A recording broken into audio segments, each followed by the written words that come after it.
यत् करोसि यत् जुहोसि यद अस्नासि ददासि यत् यत् तपस्यसि कौन्तेय तत् कुरुष्व मद अर्पणम। भगवान बोल रहे हैं यत् करोसि जो आप करते हैं मेरे लिए करो, यत् जुहोसि जो आप अर्पण करते हो वो मुझे अर्पित करो, यत् ददासि जो आप दान देते हो मुझे रिमेंबर करके दान दो, यत् तपस्यसि जो आप तपस्या करते हो वो मुझे रिमेंबर करके आप वो तपस्या करो। जब आप ऐसे करते हैं तत्कुरुष्व मद अर्पणम, जब आप मुझे अर्पित करके करते हो तो वो भक्ति ही है। वो भक्ति हो गई। खाने में अगर आप भक्ति मिला दो तो प्रसाद बन जाता है, संगीत में अगर आप भक्ति मिला दो तो कीर्तन बन जाता है, अगर आप कर्म में भक्ति मिला दें, कर्म में भगवान को मिला दें तो वो सेवा बन जाता है, घर में भक्ति ऐड कर दें तो मंदिर बन जाता है। लोगों को लगता है भक्ति मतलब मुझे छोड़ना पड़ेगा, भक्ति के लिए कुछ छोड़ना नहीं है, लेकिन शास्त्र बता रहे भक्ति में छोड़ना नहीं है, जोड़ना है, भगवान को अपनी लाइफ में जोड़ना है। हरे कृष्णा। आज मैं आपको लेकर चल रही हूँ उदयपुर के एक ऐसे मंदिर में जहाँ मंत्रों का उच्चारण केवल मुंह से नहीं बल्कि आत्मा की गहराई से होता है। और मिलवाने जा रही हूँ आज आपको एक ऐसे प्रेरणादायक व्यक्तित्व से जिन्होंने इंजीनियरिंग की दुनियावी राह को छोड़कर जीवन को समर्पित कर दिया आध्यात्मिक सेवा, शिक्षा और समाज कल्याण के लिए। मेरे साथ आप देख रहे हैं मैत्रेय दास प्रभु जी, एक पूर्व इंजीनियर जिन्होंने जब भगवत गीता के ज्ञान को आत्मसात किया तो उन्हें अपने जीवन का सच्चा उद्देश्य मिला, सेवा, शिक्षा और संतुलित जीवन की ओर लोगों का मार्गदर्शन करना। आध्यात्मिक ज्ञान पाने की राह में आज मैं पहुंच गई हूं हरे कृष्णा मूवमेंट। 1966 में श्रीला प्रभुपाद द्वारा शुरू किया गया यह आंदोलन आज दुनिया के कोने कोने में लाखों लोगों के हृदय को भक्ति, शांति और सेवा के माध्यम से जोड़ रहा है। यह केवल एक धार्मिक संस्था नहीं है, यह जीवन के हर पहलू को शुद्ध करने वाला एक अद्भुत मार्ग है, चाहे वह खान पान हो, सोच हो या व्यवहार। हरे कृष्णा मूवमेंट को और अच्छे से समझने के लिए, युवाओं को कृष्ण भक्ति से जोड़ने के लिए बहुत सारा साहित्य उपलब्ध है। प्रभुपाद जी की बहुत सारी किताबें जिनको पढ़कर आज का युवा इस आंदोलन से जुड़ सकता है। श्रीला प्रभुपाद जी ने अपने जीवन में कई महत्वपूर्ण ग्रंथों की रचना की और वे ग्रंथ आज भी हमारा ज्ञानवर्धन करने के लिए और हमारा मार्गदर्शन करने के लिए उपलब्ध हैं। उनका सबसे मुख्य ग्रंथ है Bhagavad Gita as it is. इसके अतिरिक्त Srimad Bhagavatam, Chaitanya Charitamrita, nectar of devotion, nectar of instruction, Ishopanishad आदि अनेक पुस्तकों का संकलन मुझे यहाँ देखने को भी मिला। और साथ ही मैंने देखा कि बहुत सारे डिवोटीज बहुत मन लगाकर संस्थान के कार्य को सुचारू रूप से चलाने में अपना निर्बाध सहयोग दे रहे हैं। पिछले 11 वर्षों से भी अधिक समय से मैत्रेय दास जी एक समर्पित यूथ मेंटर और लाइफ स्किल कोच के रूप में कार्य कर रहे हैं, हरे कृष्णा मूवमेंट और अक्षय पात्र फाउंडेशन से जुड़कर। इस समय वे अक्षय पात्र फाउंडेशन के उदयपुर डिवीजन के प्रमुख हैं। उनके नेतृत्व में यहाँ चल रही है 4 सामुदायिक रसोइयां जो प्रतिदिन 1 लाख से अधिक पौष्टिक भोजन जरूरतमंद बच्चों को प्रदान कर रही हैं। प्रभु मैत्रेय दास जी केवल एक कुशल प्रशासक ही नहीं बल्कि वे एक प्रेरणादायक वक्ता भी हैं। उन्होंने आईआईटीज, एनआईटीज, आईआईएम्स और कई मेडिकल कॉलेजों और कई प्रतिष्ठित संस्थानों में वैदिक जीवन शैली और आत्मिक विकास पर व्याख्यान दिए हैं। उनके विचारों ने पेशेवरों को आत्मविश्वास और नेतृत्व की शक्ति प्रदान की है, छात्रों को आत्मनिर्भर और प्रेरित अचीवर्स में बदला और ज्ञान की खोज में लगी आत्माओं को एक स्थायी आध्यात्मिक आधार भी प्रदान किया। हर युवा के लिए वे एक प्रेरणा स्तंभ हैं।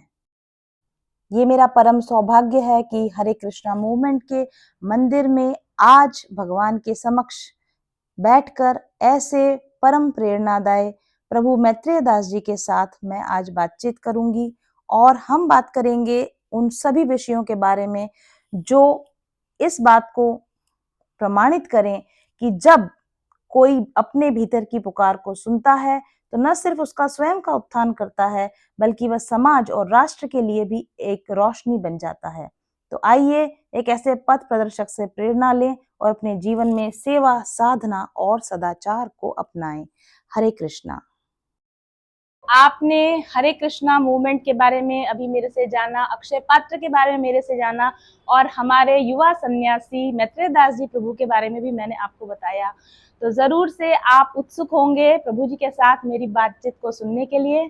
तो चलिए बिना देर किए आज शुरू करते हैं मैत्रेय दास जी प्रभु के साथ हमारा आज का पॉडकास्ट। प्रभु जी सबसे हरे पहले बहुत बहुत थैंक यू, हरे कृष्णा, हरे कि कृष्ण। आपने मेरे आमंत्रण को स्वीकार किया, इस पॉडकास्ट के लिए आप रेडी हुए। ये मेरा बहुत बड़ा सौभाग्य है कि आपके साथ जुड़कर और मंदिर परिसर में आपके साथ बैठकर आज बातचीत का मौका मिल रहा है। Thank you so much Hare Krishna. प्रभु आपको जी। बहुत बहुत धन्यवाद थैंक कि यू आप यहाँ पर पधारे। जी। तो पहले शुरुआत करते हैं, आपकी ही पर्सनल जर्नी को मैं जानना चाहूंगी। इतने यंग एज में, और मैंने देखा है कि हरे कृष्णा के साथ बहुत यंग और बहुत एजुकेटेड लोग अब जुड़ रहे हैं। मैं खुद जुड़ी हुई हूँ इसके साथ Yes. पिछले 4-5 सालों से, और मुझे लगता है कि मतलब एक्चुअल में हम जो कर रहे हैं सही कर रहे हैं, पर लोगों को अभी भी ये कंफ्यूजन होता है कि इतने युवा लोग, इतने एजुकेटेड लोग जो करियर में कुछ और करते, उनके हिसाब से मटेरियलिस्टिक सक्सेस पाते, तो वो क्यों मुड़ रहे हैं इस्कॉन की तरफ? क्या वजह? आपकी अपनी जर्नी के थ्रू उसको बताने की कोशिश कीजिए। यस, तो आपने जैसा बोला पहले युवा सन्यासी, जी। तो जब आप वर्णाश्रम धर्म के अनुसार जाते हैं तो बहुत बड़ा डिफरेंस है सन्यासी और ब्रह्मचारी में। जी। तो जब आप वर्णाश्रम धर्म में जाते हैं तो 4 आश्रम बताए गए हैं, ब्रह्मचर्य, देन गृहस्थ आश्रम, उसके बाद वानप्रस्थ आश्रम और संन्यास आश्रम। संन्यास सबसे हाईएस्ट स्टेज है, and we are here in brahmacharya ashram. Okay. हम सब ब्रह्मचर्य तो आश्रम। ये एक बड़ा कंफ्यूजन है। ये जो बहुत बड़ा कंफ्यूजन जो जनरल पब्लिक के बीच जी। में है कि इस्कॉन में जितने भी लोग जो देखे जा रहे हैं ये सब सन्यासी हैं। सन्यासी है, हाँ। एक्चुअली ऑब्वियसली दे मैं आर भी नॉट यही समझ रही सन्यासीज, थी। They are brahmacharis. ओके। वो ब्रह्मचारीज हैं और ब्रह्मचर्य में साधना लेवल फॉलो करते हैं, वो साधक हैं।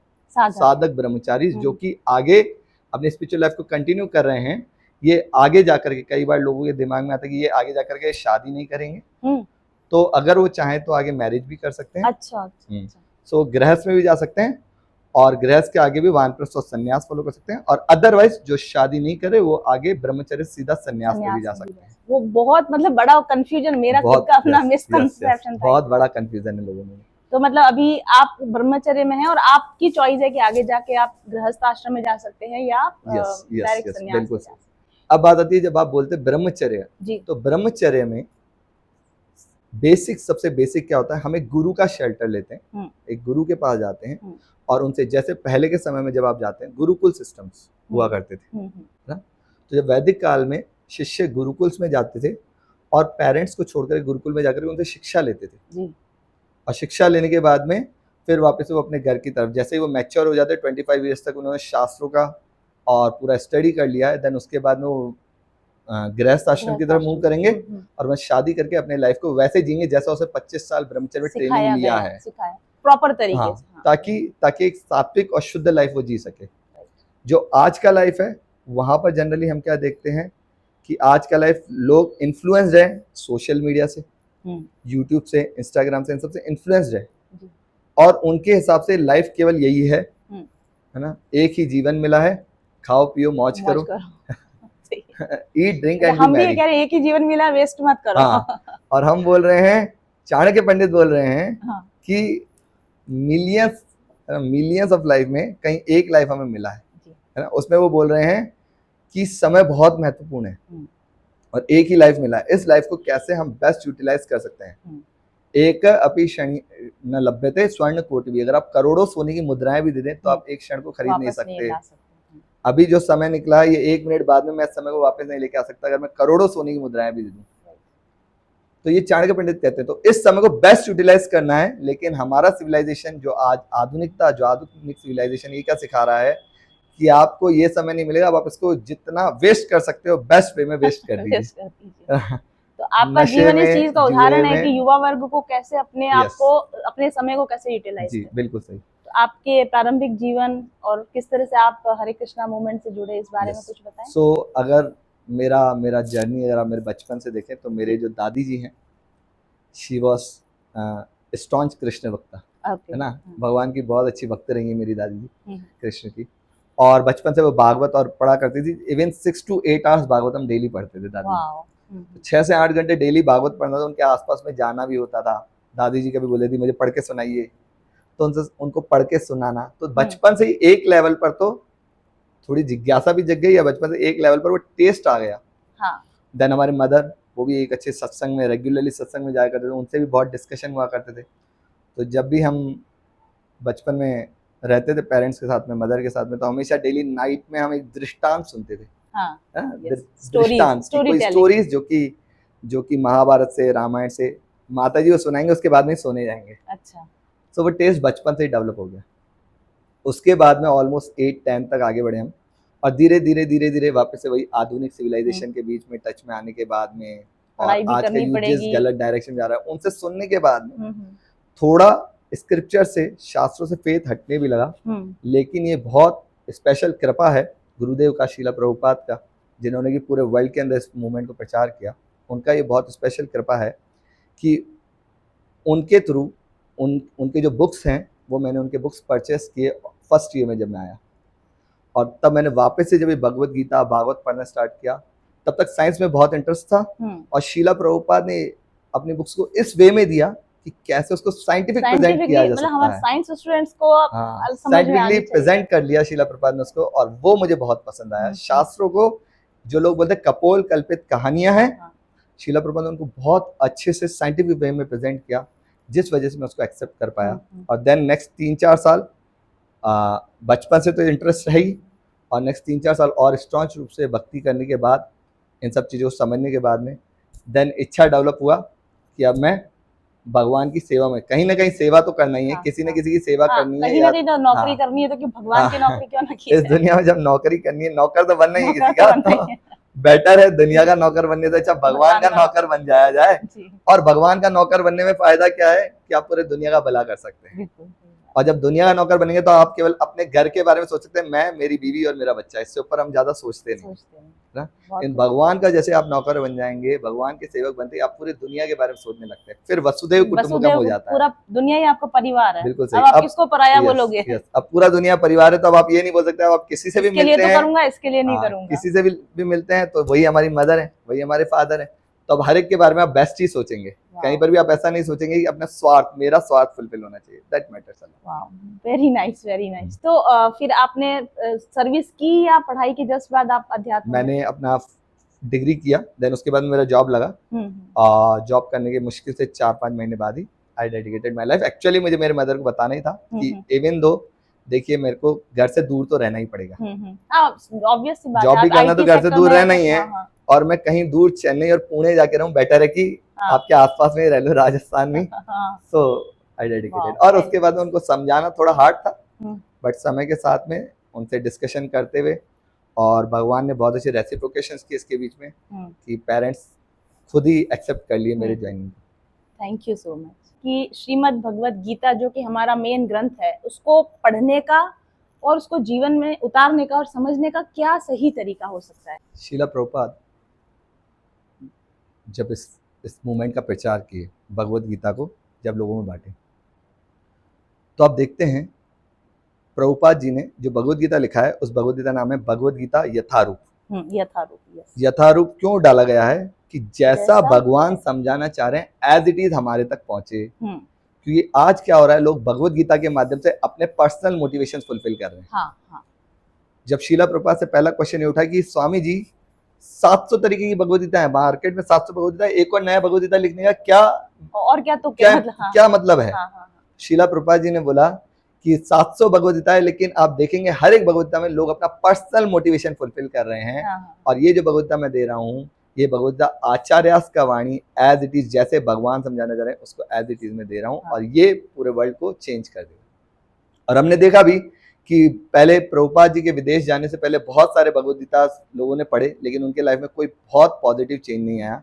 इस शीला प्रभुपाद के भगवत गीता को पढ़ने के बाद देखते हैं आज हम पूरे वर्ल्ड के अंदर, America, Russia, Japan, China, wherever you go, आप कहीं पर भी जाइए आप देखेंगे कि सब जगह पर लोग भगवत गीता को फॉलो भी कर रहे हैं, और इवन उन्होंने भगवान के लिए अपनी लाइफ को सरेंडर भी कर दिया।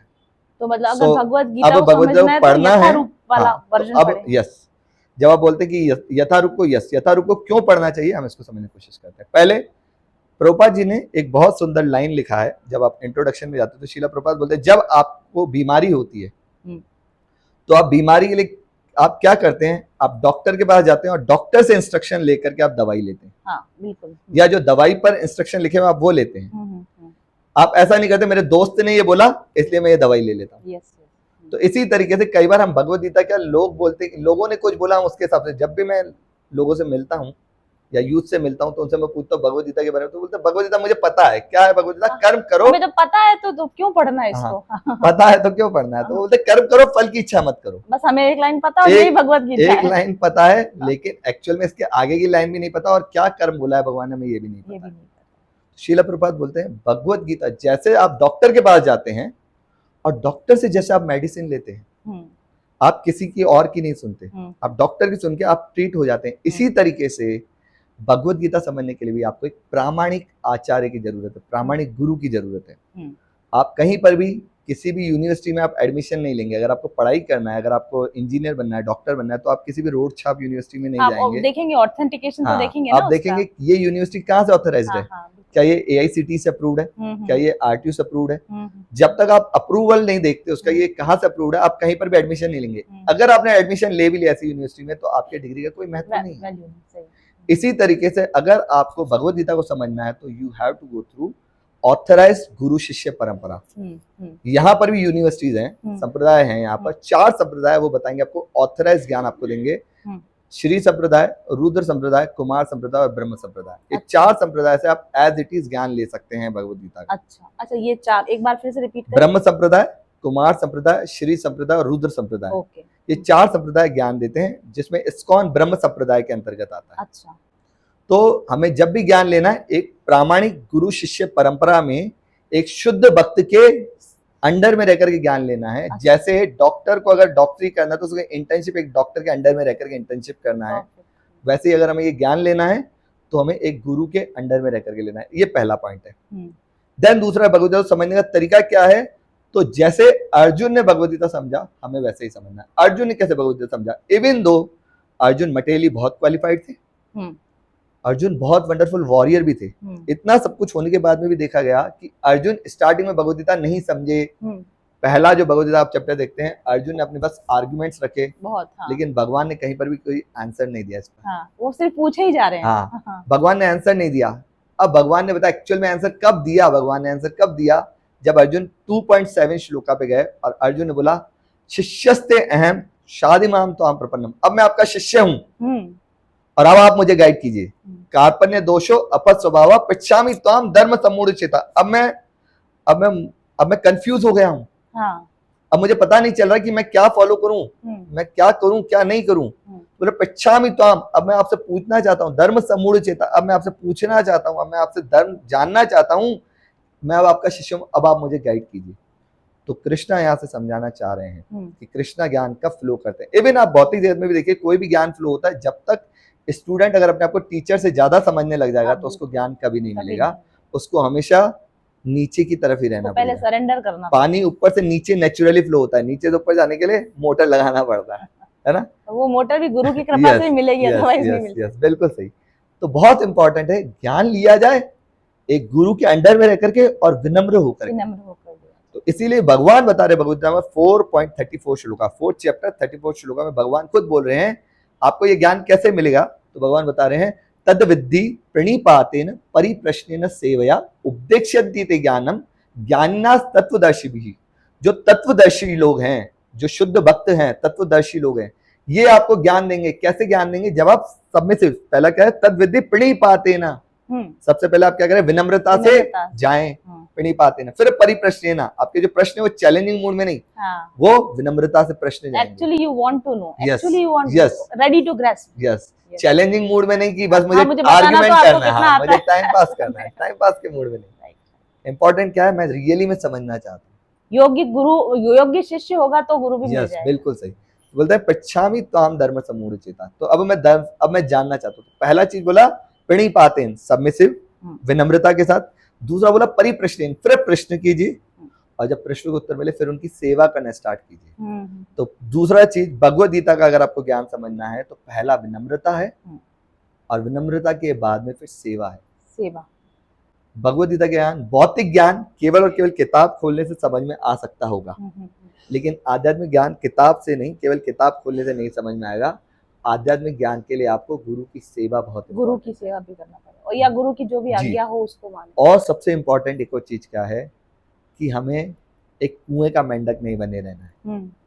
श्रील प्रभुपाद एक बहुत सुंदर स्टोरी सुनाते हैं, डॉक्टर फ्रॉग स्टोरी। इसमें क्या है कि एक बार एक कुएं के अंदर एक मेंढक है, उस कुएं के अंदर एक पैसिफिक ओशियन का मेंढक आके गिर गया, है ना, ठीक है। प्रशांत महासागर का मेंढक उस ओशियन में आके गिर गया।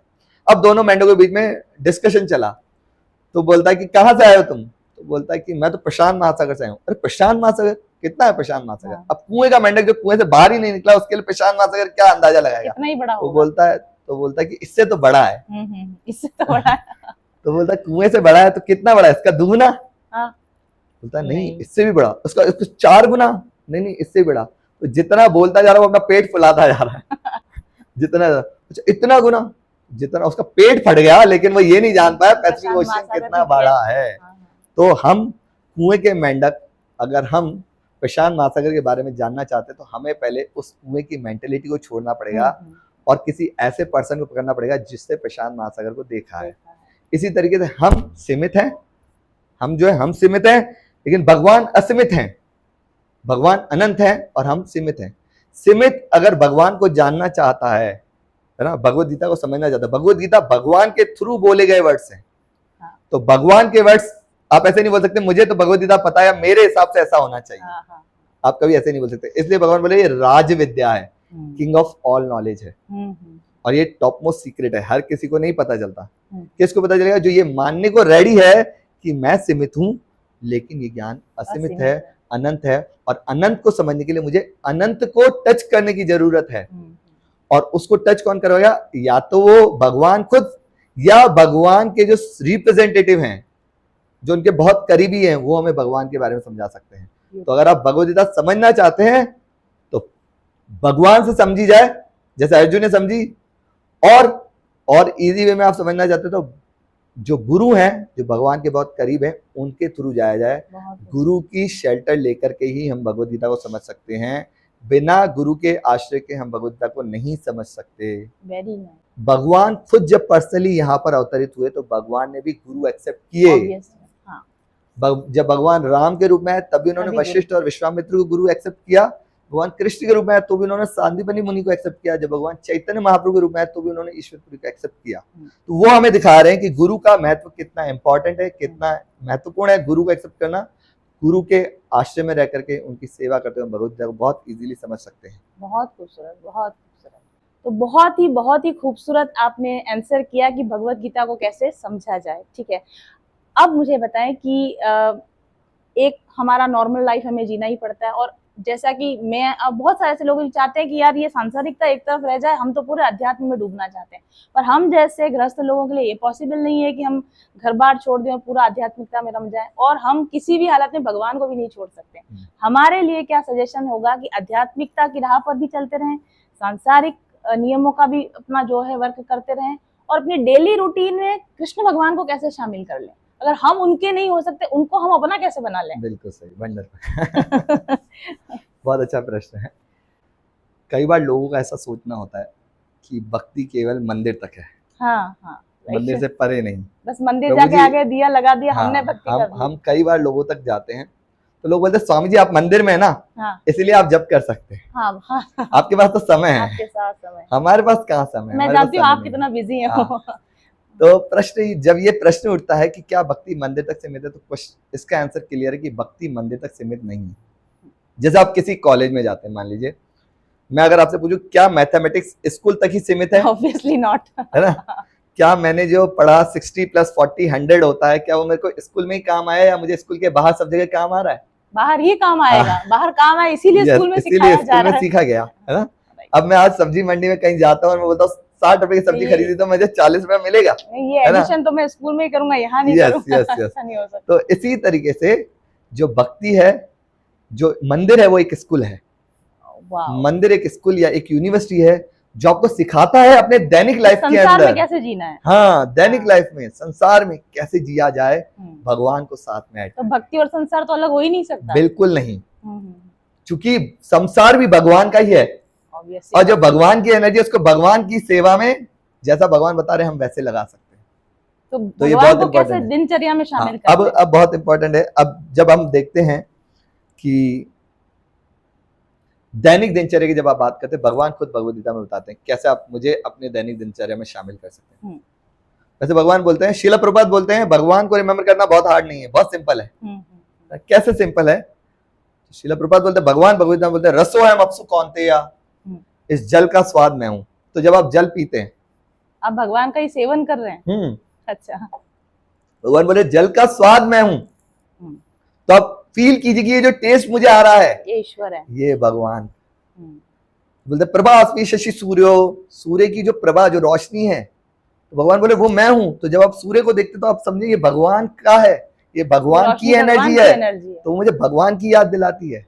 जब मैं चांद को देखता हूँ, चांद शीतलता देता है, तो ये भगवान से आ रही है, तो ये भगवान का एनर्जी। भगवान तो को शामिल क्या करें, भगवान को हाँ, निकाले कैसे? भगवान को कैसे निकाले, ये बात क्वेश्चन ये हो गया कि शामिल का अभी निकाल नहीं सकते। हाँ, अब जब हम बोलते हैं संसार, पहले हमें संसार का मतलब समझना है। संसार जो वर्ड है ये संस्कृति से बना है, मूल शब्द है संस्कृति। संस्कृति मतलब जन्म और मृत्यु के चक्र में बार बार आना। तो संसारिक जब हम बोलते हैं, जब हम सांसारिक बोलते हैं, मतलब हम जन्म मृत्यु के चक्र में फंसना चाह रहे हैं। लेकिन भगवान हमें बताते तुम्हें सांसारिक जीवन नहीं जीना है, तुम्हें आध्यात्मिक जीवन जीना है, मतलब तुम संसार को आध्यात्म बनाओ। और भगवान ने इसका बहुत सिंपल फॉर्मूला बताया, कोई बहुत हार्ड फॉर्मूला नहीं। यत् करोसि यत् जुहोसि यद् अस्नासि ददासि यत् तपस्यसि कौन्तेय तत् कुरुष्व मदर्पणम। भगवान बोल रहे हैं यत् जुहोसि, आप जो करते हैं मेरे लिए करो। यत् करोसि, जो आप करते हैं मेरे लिए करो। यत् जुहोसि, जो आप अर्पण करते हो वो मुझे अर्पित करो। यत् ददासि, जो आप दान देते हो मुझे रिमेम्बर करके दान दो। यत् तपस्यसि, जो आप तपस्या करते हैं वो मुझे रिमेम्बर करके आप वो तपस्या करो। जब आप ऐसे करते हैं तत् कुरुष्व मदर्पणम, जब आप मुझे अर्पित करके करते हो तो वो भक्ति ही है, वो भक्ति हो गई। तो करना क्या है, आपको कुछ भी नहीं करना, आपके लिए कुछ हार्ड नहीं है। खाने में अगर आप भक्ति मिला दो तो प्रसाद बन जाता है ना। संगीत में अगर आप भक्ति मिला दो तो कीर्तन बन जाता है, भजन बन जाता है ना। अगर आप कर्म में भक्ति मिला दें, कर्म में भगवान को मिला दें तो सेवा बन जाता है। अगर आप घर में भक्ति ऐड कर दें तो मंदिर बन जाता है। तो कुछ हार्ड नहीं है, बस आपको ऐड करने की जरूरत है। भक्ति मतलब तो वो है ही, हमें रिमेम्बर करने की जरूरत। लोगों को लगता है भक्ति मतलब मुझे छोड़ना पड़ेगा। भक्ति के लिए कुछ छोड़ना नहीं है, लेकिन शास्त्र बता रहे भक्ति में छोड़ना नहीं है, जोड़ना है। भगवान को अपनी लाइफ में जोड़ना है। बस आपको भगवान को अपनी लाइफ में जोड़ना है। जैसे आप भगवान को अपनी लाइफ में जोड़ेंगे, आप भक्ति में हैं और आप अपने दैनिक कार्य, कोई सा भी काम हो आपके लिए कुछ हार्ड नहीं है। जैसे क्या पर्सन के झाड़ू लगाना हार्ड है? झाड़ू लगाते लगाते वो हरे कृष्णा बोल सकता है, हरे कृष्ण कृष्ण कृष्ण हरे हरे, हरे राम राम राम। वो ये भी तो सोच सकता है घर में मंदिर भगवान विराजे, भगवान के घर की भगवान के मंदिर की सेवा कर रहा हूँ मैं। अगर वो बर्तन धो रहा है तो बर्तन धोते धोते वो मंत्र चैंट कर सकता है, और वो सोच सकता है भगवान के बर्तन में धो रहा हूँ। तो एक्चुअल में वो भगवान की सेवा ही कर रहा है। अगर वो उसमें भक्ति ऐड कर ले, अगर वो उसमें कृष्ण को याद करे तो भगवान की सेवा ही कर रहा है। तो भक्ति मंदिर तक सीमित नहीं है। एक्चुअली में भक्ति अगर हम देखें, हर एक पग पग पर भक्ति है।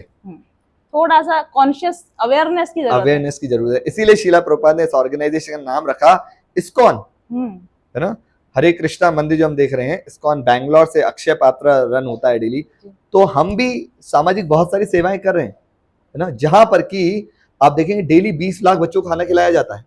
अक्षय पात्र के थ्रू डेली 20 से 21 लाख बच्चों को खाना खिलाया जाता है। और बहुत बड़ा नंबर है एक्चुअली, बहुत इंप्रेसिव नंबर है। घर के अंदर 4 लोगों को फीड करना बहुत हार्ड है, बहुत मुश्किल।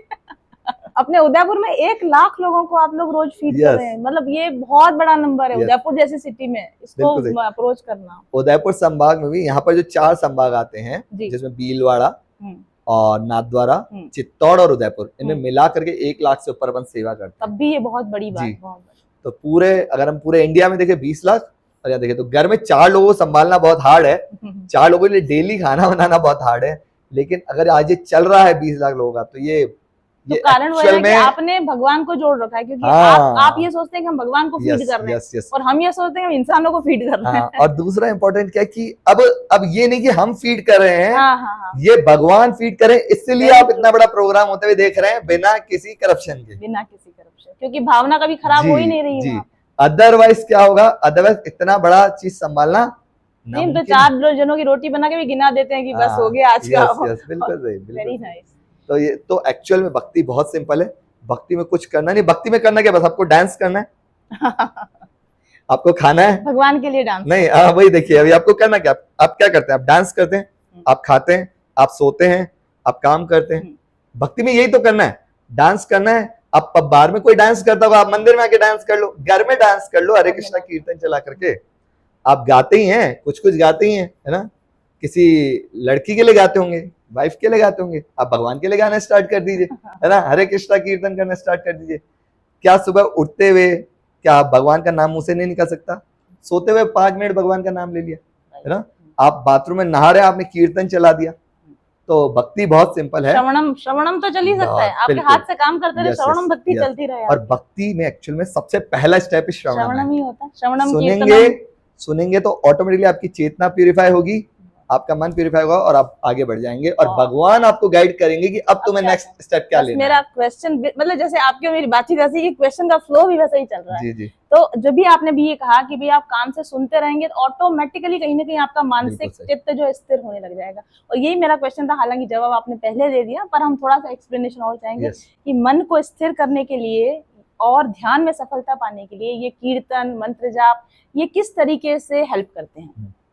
तो जब आप बोलते हैं मंत्रा, वर्ड है मंत्रा, इसका मीनिंग है मनः त्रायते इति मंत्रा, जो मन को डिलीवर कर दे, जो मन को फ्री कर दे। अच्छा। एक्चुअली हम सब इस भौतिक जगत में बंधे हुए हैं। हमारी जो इंद्रियां हैं वो इंद्रिय भोग के लिए लालायित है। मन बंधा हुआ है एक्चुअली। मन इन इंद्रियों को भगा रहा है। हाँ। जैसे शीला प्रभुपाद ने एक बहुत सुंदर फोटो, अगर आप भगवद गीता में देखेंगे, शीला प्रभुपाद ने एक फोटो दिया जिसके अंदर देखा 5 घोड़े हैं, उनको वेन से बांधा हुआ है। एक साथ ही उन घोड़ों की रस्सी को खींच रहा है, लगाम खींच रहा है, और एक पीछे पैसेंजर बैठा है। तो जब आप ये पिक्चर देखते हैं तो शीला प्रभुपाद उस पिक्चर से समझा रहे कैसे हमारा बॉडी का ये सिस्टम कैसे काम करता है। जो 5 घोड़े हैं ये इंद्रियां हैं हमारी, जो लगाम है वो मन है, जो सारथी है वो बुद्धि है, और जो पीछे पैसेंजर बैठा है वो आत्मा है। हमें ड्राइवर को पैसेंजर के अनुसार चलना है, ना कि पैसेंजर को ड्राइवर के अनुसार चलना है। राइट, है ना। अगर आपने देखा कि कल को आपने कोई कैब बुक की और ड्राइवर अपने हिसाब से कहीं भी ले जाए कैब को, तो आप डर में आ जाएंगे, बहुत फियरफुल हो जाएंगे, ये कहाँ लेके जा रहा है ना। तो इम्पोर्टेंट क्या है, क्या देखा जा रहा है कि एक्चुअली पैसेंजर को गाइड करना है ना। पैसेंजर गाइड करेगा, ड्राइवर ऐसे चलो। कंट्रोल पैसेंजर के हाथ में होना है, भले ही चला कोई भी रहा है। कंट्रोल पैसेंजर के हाथ में, ऐसे कंट्रोल सोल के हाथ में है।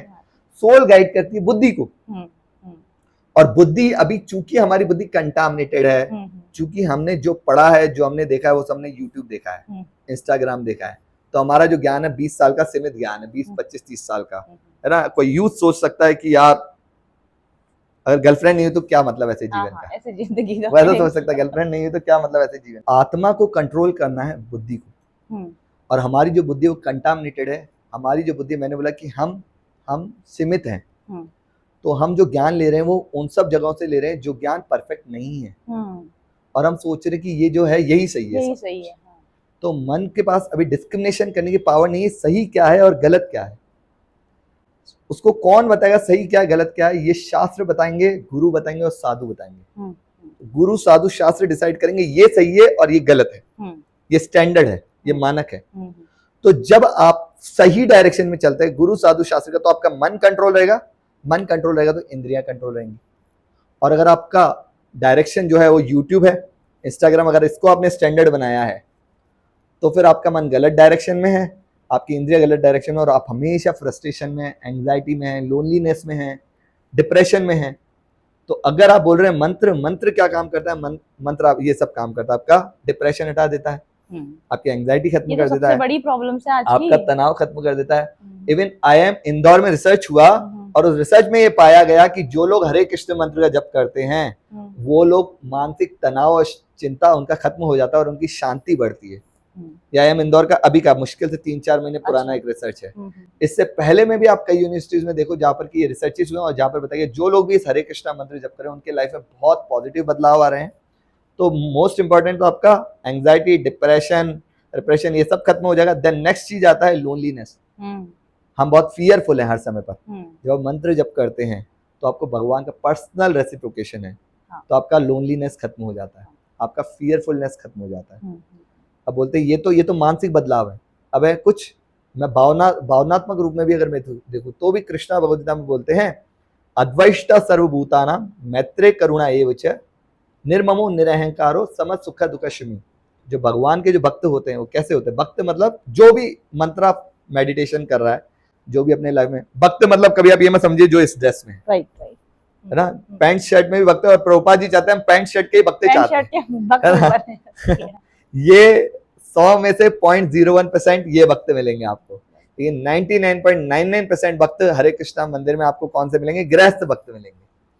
तो वो बता रहे हैं वहां पर डिस्कशन जब हम देखते हैं तो आपको पता चलेगा कि भक्ति जो है उसमें भावनात्मक रूप से अगर आप देखें, अद्वैष्टा जो लोग हैं द्वेष रहित हो जाते हैं, मैत्री उनके अंदर फ्रेंडलीनेस आ जाता है, कंपैशन आ जाता है, हाँ, करुणा कंपैशनेट नेचर आ जाता है, मैत्री करुणा एवं च निर्ममो उसमें ममत्व की भावना खत्म हो जाती है, तो उसमें चीटिंग की भावना खत्म हो जाएगी, ममत्व की भावना खत्म हो जाती है, मैं मेरा में नहीं उलझा रहता है, वो उससे ऊपर निकलता है।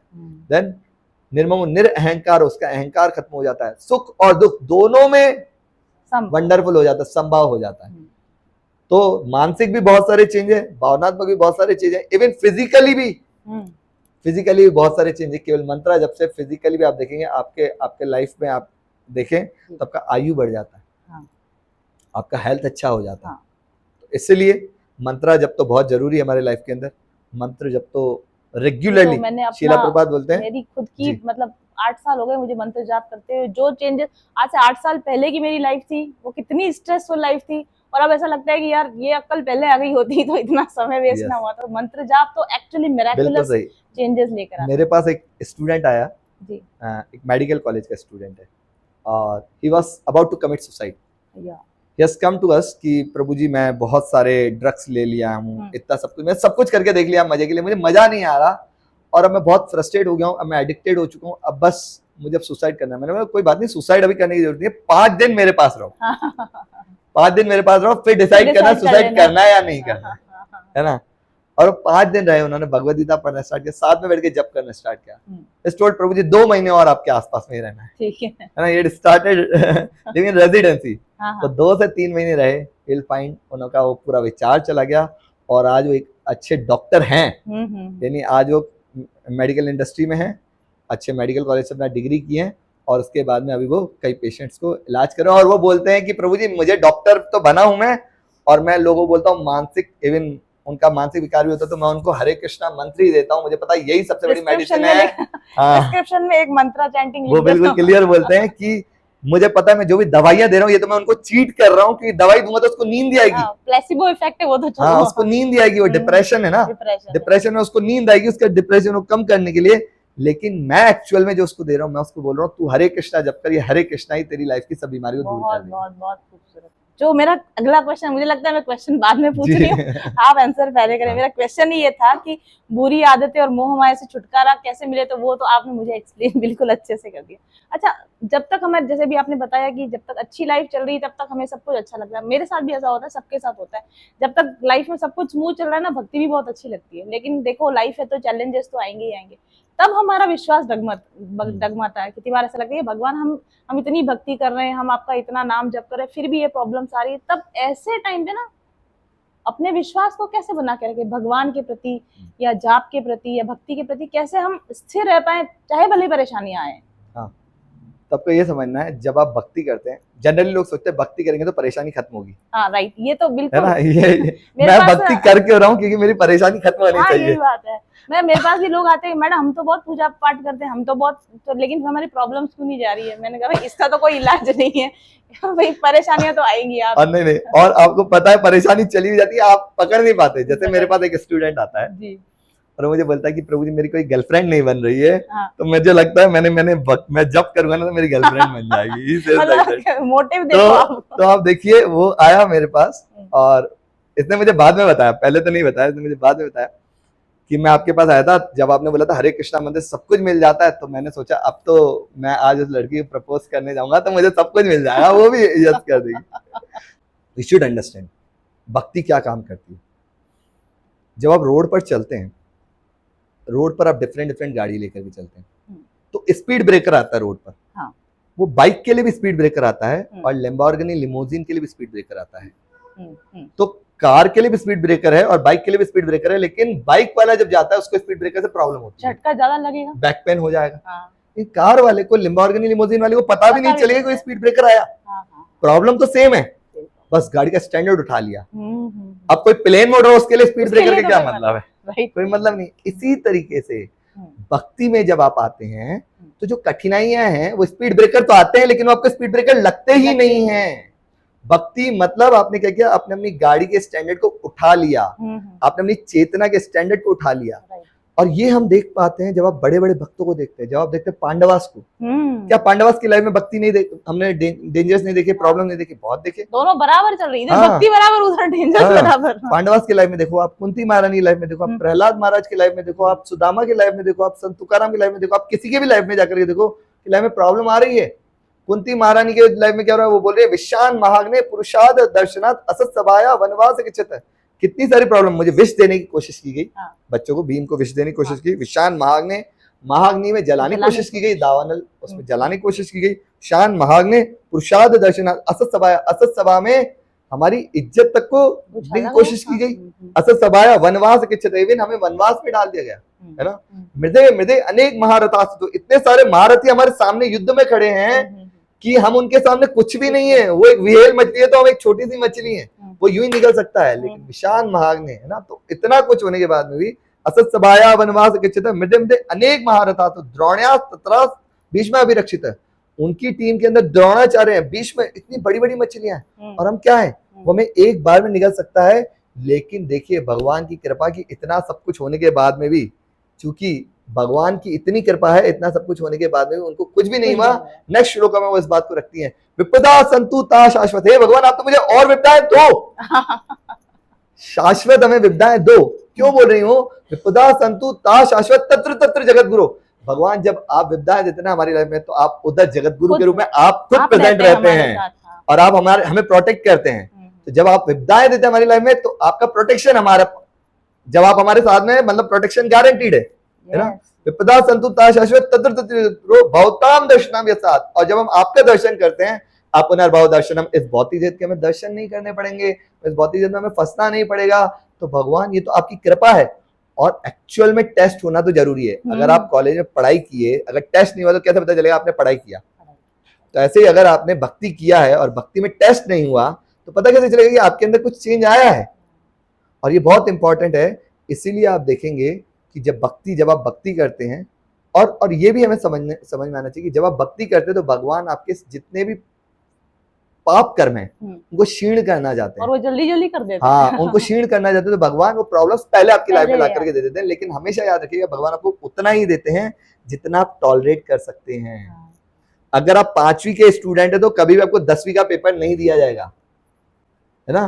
5वीं क्लास में आपको 5वीं के सम्स भी हार्ड लगते थे, लेकिन आज बहुत इजी लगते हैं ना।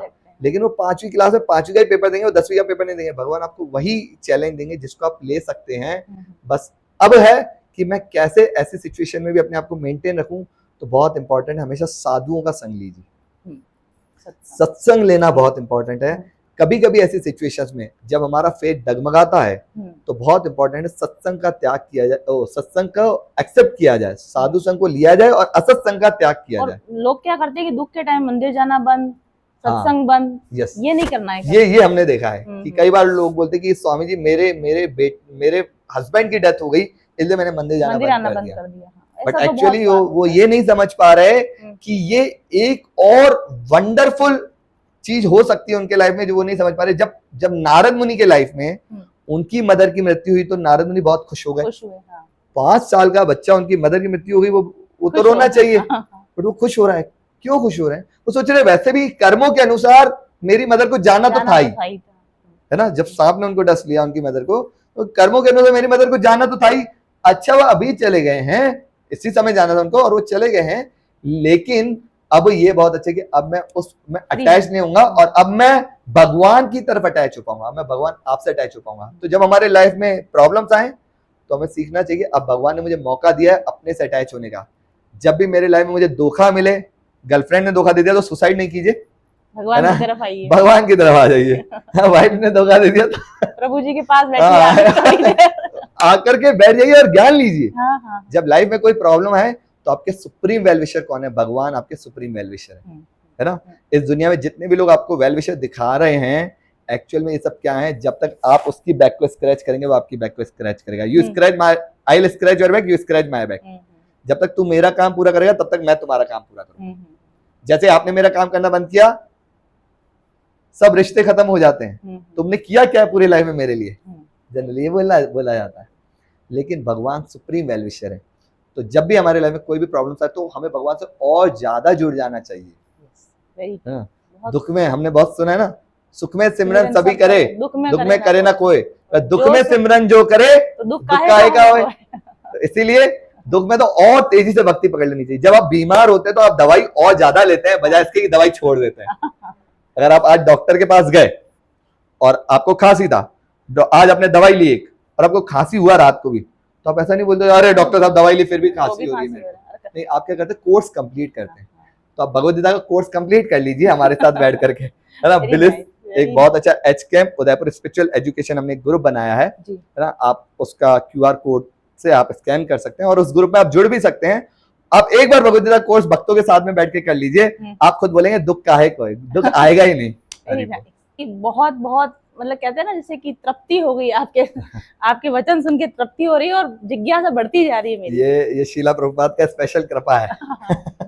मैं तो मानती हूँ कि मुझ पे भगवान की बहुत कृपा है, विशेष कृपा है। मुझे अच्छे लोग मिले हैं और मिलते ही जा रहे हैं, ये मेरे पर बड़ी कृपा है। मुझे ये बताएं प्रभु जी कि बुरी आदतें, मोह माया से छुटकारा कैसे मिले? क्योंकि जब भी मैं देखती हूँ ना, बहुत सारे लोग जब भी कर रहे, भक्ति भी कर रहे, पर अंदर से वो उतने ही कुटिल है। मतलब जब उनको वाटर टेस्टिंग करेंगे तो लगेगा कि ये कौन से भक्त कहला रहे हैं, और उनके अंदर वही अहंकार है, उनके अंदर वही क्रोध है, वही ईर्ष्या भरी हुई है। और कई बार ऐसा भी होता है, कोई बहुत भक्त है, बड़े भले हैं, लेकिन उनकी जिंदगी ऐसा लगता है कि पता नहीं इनके पूर्व जन्म में क्या कर्म थे, क्या प्रारब्ध था कि इनको सुख मिल ही नहीं रहा है। तो बहुत भक्त दिखा रहे हैं पर फिर भी बहुत बुरे हैं, बहुत अच्छे हैं फिर भी दुख काट रहे हैं, ये सब क्या है? पहले तो बुरी आदतों पे हम जाते हैं, मोह माया, जैसा आपने बोला। ये नेक्स्ट क्वेश्चन है आपका। पहला क्वेश्चन, मोह माया से छुटकारा कैसे पाया जाए, या बुरी आदतों से कैसे छुटकारा पाया जाए? बहुत इंपॉर्टेंट है। जब हम बोलते हैं मोह माया, तो हमारे हिसाब से मोह माया क्या है? बंगला एक मोह माया है। लोग ऐसा मानते हैं। प्रभु जी, जैसे ही मैं किसी भी पर्सन से मिलता हूं तो बोलते हैं हम मोह माया में फंसे हुए हैं। हमें देख करके मोह माया याद आती है, अदरवाइज उसी मोह माया को अहंकार से जीते हैं, एंजॉय करते हैं, और हमें देख करके मोह माया याद आती है। तो बोलते हैं स्वामी जी हम मोह माया में फंसे हुए हैं। उनके हिसाब से मोह माया मतलब क्या है? बंगला, गाड़ी, मोबाइल, ये सब मोह माया। एक्चुअल में मेरे पास में भी घर है, इतना सुंदर मंदिर अगर आप देखें, है ना, एक अच्छा गाड़ी भी होगा, है ना, मोबाइल भी होगा, तो भक्त भी सब यूज करते हैं, और कर्मी भी यूज करता है, एक बाहर का पर्सन भी यूज करता है। तो एक्चुअल में शास्त्र में बताते हैं, शीला प्रभुपाद बहुत सुंदर चीज बोलते हैं, डाउटेल एवरीथिंग टू कृष्णा।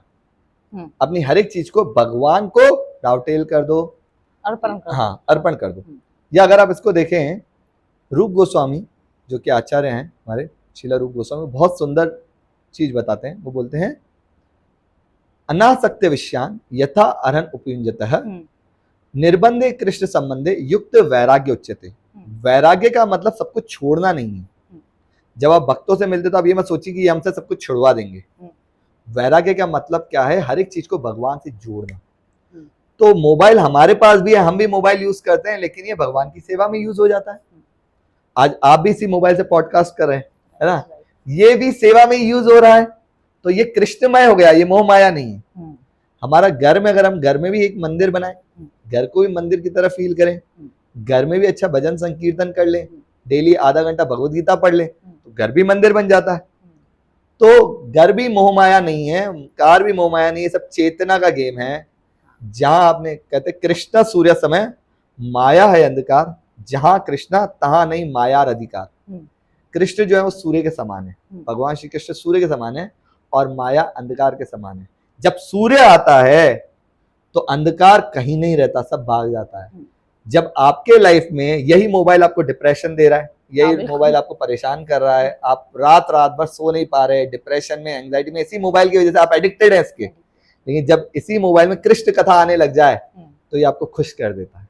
तो कोई भी चीज को मोह माया क्या गलत तरीके से यूज करना मोह माया है, यस किसी भी यस चीज का। यस। अब घर में बड़ा घर बना दिया, लेकिन डर है कि इस घर में कुछ प्रॉब्लम ना आ जाए, कोई चोर ना आ जाए। ये जब आप उसी घर को मंदिर की तरह बनाएंगे तो आप उस घर में अब आपको ये डर नहीं रहेगा, भगवान का है, भगवान का प्रॉपर्टी है, भगवान की सेवा में मैं कैसे लगाऊं, उसको आप एक्सेप्ट करेंगे। कार है तो आप दुनिया के सामने जब आप कार, अगर आप मान लो आप कार यूज कर रहे हैं तो आप कोई भी चीज यूज करें उसको भगवान की सेवा में यूज करें। अच्छा प्रभु जी, कार को मैं भगवान की सेवा में कैसे यूज करूं? तो आप ऑफिस तक जा रहे हैं, आप ऑफिस में जो भी काम करते हैं आप सोचिए मैं भगवान का काम कर रहा हूँ, भगवान की सेवा, यहां से मैं भगवान को सर्व करूंगा, यहाँ से जो आएगा मैं उससे भगवान को सर्व करूंगा। तो कार में जाना भी आपका भगवान का सेवा है। कार से तीर्थ यात्रा कीजिए, गोवा जाने की आप सोच रहे हैं, गोवा में इंद्रिय तृप्ति करने की सोच रहे हैं, आप वृंदावन चले जाइए, तो वो कार भी सेवा में लग गई। आप मेवाड़ के 4 धाम घूम लीजिए हमारे साथ कार और बस में तो भाई कृष्णमय हो जाएगा। तो कुछ भी मोह माया नहीं है, चेतना हमारी मोह माया बनाती है उसको। सब भगवान का एनर्जी है, तो भगवान का एनर्जी मतलब वो भगवान से ही आया है, मतलब वो भगवान का ही एनर्जी है। और जब वो भगवान का एनर्जी है तो मोह माया कैसे हो सकता है? गलत कैसे हो सकता है? वो गलत नहीं है, लेकिन उसको भगवान की सेवा में लगाना सीखेंगे तो वो सही हो जाएगा। लेकिन अगर हम उसको भगवान से हटा देंगे तो वही हमारे लिए गले की फांस बन जाएगा, है ना। जहर बुरा होता है, लेकिन जब जहर को शोध दिया जाए तो जहर अच्छा हो जाता है। सांप के जहर को काटने के लिए होम्योपैथी जो मेडिसिन दी जाती है वो सांप के जहर से ही बनाई जाती है। तो सांप का जहर खतरनाक है, लेकिन वही जहर जब शोध लिया जाए तो वही हमें सुखी कर देता है। कितनी मात्रा में लेना है और किस तरीके से लेना है, वही मोह माया के साथ भी करना है। किस तरीके से लेना और कितनी मात्रा में। और यही भगवान बोले युक्त आहार, युक्त विहार, युक्त चेष्टा और युक्त कर्मसु, युक्त स्वप्नावबोधस्या। अब रेगुलेटेड रहो, आपको खाना है रेगुलेटेड ईटिंग करो, आपको सोना है रेगुलेटेड स्लीपिंग करो, आपको एंडेवर करना, आपको काम तो करना ही, जॉब बिजनेस करना ही, रेगुलेटेड करो। 8 घंटा हो गया, ओवर। अब मैं 12 घंटे 15 घंटे करूंगा तो मैं फ्रस्ट्रेट होऊंगा, उससे जो मनी आएगा उसको भी मैं यूज नहीं कर पाऊंगा, वो मेरे हेल्थ इश्यूज में चला जाएगा, मेरे डिप्रेशन इश्यूज में चला जाएगा। तो सब कुछ रेगुलेटेड होना चाहिए, भगवान के थ्रू दिया गया है वो। अगर इंद्रियां है तो इंद्रिय विषय तो चाहिए, भगवान के थ्रू दिया गया है तो उसको यूज करना में आना चाहिए। और शास्त्र और साधुओं में ये सिखाते हैं कि इसको कैसे बेस्ट यूटिलाइज कर सकते हैं। ये जो जहर है जो मेरे लिए गले की फांस बन रहा है, इसी को ही मैं कैसे अच्छे से शोध दूं और यही मुझे प्यूरिफाई कर दे, यही मुझे यहाँ से भगवान के धाम ले जाए। तो यही मोबाइल, यस, गलत तरफ भी ले जा रहा, वही सेम रास्ता, यस। जैसे आप वही गाड़ी गोवा भी ले जा सकती है, वही गाड़ी वृंदावन भी ले जा सकती है। बिल्कुल सही। आप डॉक्टर के पास जाएं, आपने आज दूध की बहुत सारी मिठाई खा ली तो आपकी तबीयत खराब हो जाती है। आप डॉक्टर के पास जाए, डॉक्टर बोले मुझे इलाज कीजिए, तो डॉक्टर बोलेंगे चलो दूध से बनी हुई दही लेके आ जाओ। बोले यार डॉक्टर साहब दूध की मिठाई खा के परेशान हुआ हूँ, दूध से तो बीमारी हुई है और दही खिला रहे हो। वो भी दूध का ही बना हुआ है। वो भी दही भी दूध का बना हुआ है, लेकिन वो दही में थोड़ा ब्लैक पेपर कुछ डालेगा और बोलेगा इसको खाओ डेली, आपका डिसेंट्री खत्म हो जाएगा, आपका बीमारी खत्म हो जाएगा। इसी तरीके से है तो दोनों ही दूध का, लेकिन एक क्योर कर रहा है और दूसरा बीमार कर रहा है। ऐसे ही जो हम इस भौतिक में जो भी हम यूज करें ये हमें परेशान भी कर रहा है, लेकिन हम इसी को ही सही लेवल पे यूज करने लग जाए तो ये हमें सुखी भी कर देगा। इसीलिए बोल रहे गाना तो सुनिए लेकिन भगवान के भजन सुन लीजिए, है ना। अगर आपको सुनना ही है तो भगवान के लिए गाइए, अगर गाना ही है तो। आपको डांस करना, पब बार में डांस करने के लिए घर में संकीर्तन लगा के डांस कर लीजिए, मंदिर आकर के डांस कर लीजिए।